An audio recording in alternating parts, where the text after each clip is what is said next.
Country now in my neck of the woods. One of the biggest races tonight on election night is the New York City mayoral race. The frontrunner in this race is New York State Assembly member Zohran Mamdani. He is a Democratic socialist. What do you make of this race? I mean, A, are your eyes on it? And B, what do you think a Mamdani win means nationally for Democrats? Well, I have no doubt that the Republicans will try to overinflate whatever the result is tonight if Mamdani winds up winning as mayor of New York City. Look, I think that Mamdani, not unlike Trump, talks a lot during the campaign about affordability, and I think he's good at the diagnosis. The question is whether he'll be any good at the prescription or not. I would say that Trump was properly diagnosing inflation and immigration, but I think his prescription has been all wrong with tariffs and with cruel, unnecessary mass deportation.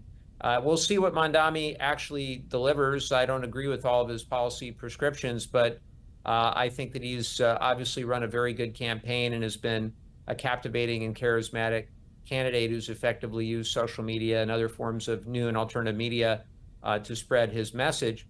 I think he's also running in a pretty unusual situation against Cuomo and Sliwa, and Eric Adams has left a real mess, in terms of the election.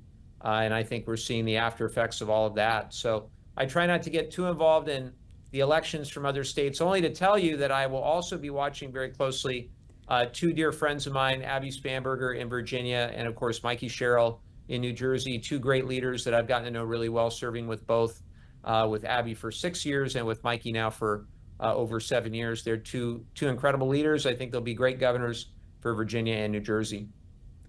And we're keeping our eye on those races as well. And when you look at Democrats like Spanberger, like Congresswoman Mikey Sherrill, they're more moderate than Zohran Mamdani. Do you think that whoever wins tonight, that's kind of an idea of where Democrats go? Maybe what's the winning message come 2026?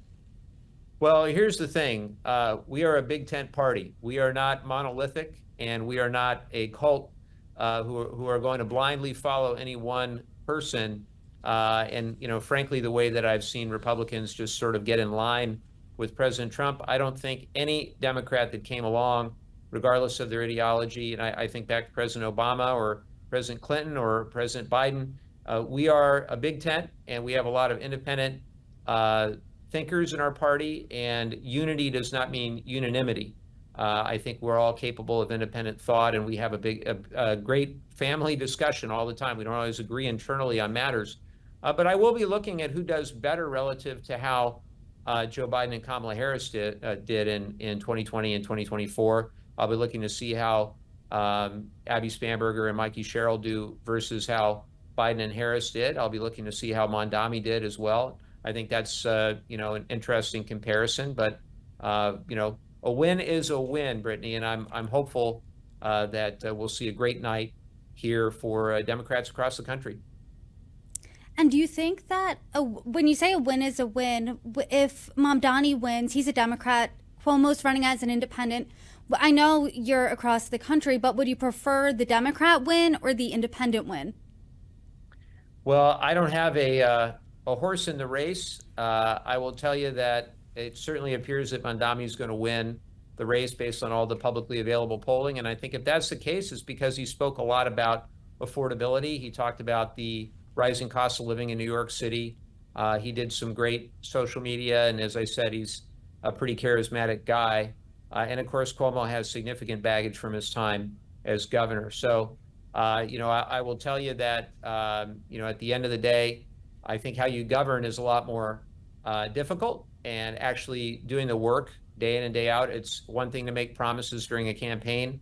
I can tell you now, having served for 7+ years, that actually rolling up your sleeves and getting the work done, that's the hard part. And that's ultimately where those promises that Mamdani has made are, ultimately the rubber will meet the road, just as was the case with Trump. Trump said he would lower energy costs in half. They've gone up. He said he would lower grocery costs.